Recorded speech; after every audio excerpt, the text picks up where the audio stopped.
অত্যন্ত আনন্দের কথা এবং আমরা বিরোধী দলের সঙ্গে আমরা সংসদে অত্যন্ত আন্তরিকতার সঙ্গে সৌহার্দ্যের সঙ্গে কাজ করতে চাই। বিএনপি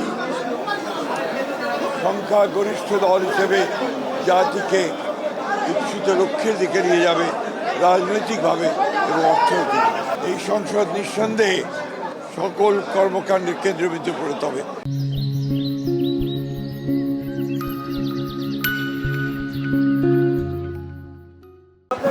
দীর্ঘকাল লড়াই সংগ্রাম করে অসংখ্য তরুণ যুবক রক্তপাতের মধ্যে দিয়ে দেশনেত্রী বেগম খালেদা জিয়ার দীর্ঘ সংগ্রাম আমাদের বাইরে থেকে মধ্য দিয়ে আজকে গণতন্ত্রে আমরা আবার ফিরে যাওয়ার জয় সূচনা হলো। আমরা বিশ্বাস করি, আশা করি, প্রত্যাশা করি এই সংসদ বাংলাদেশের রাজনৈতিক অঙ্গনে এবং অর্থনৈতিক অঙ্গনে নেতৃত্ব দেবে।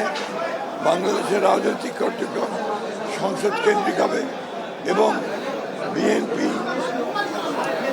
সংখ্যাগরিষ্ঠ দল হিসেবে জাতিকে ইচ্ছিত লক্ষ্যের দিকে নিয়ে যাবে রাজনৈতিকভাবে এবং অর্থনৈতিকভাবে। স্যার, এই সংসদকে স্যার আপনারা কীভাবে দেখতে চান?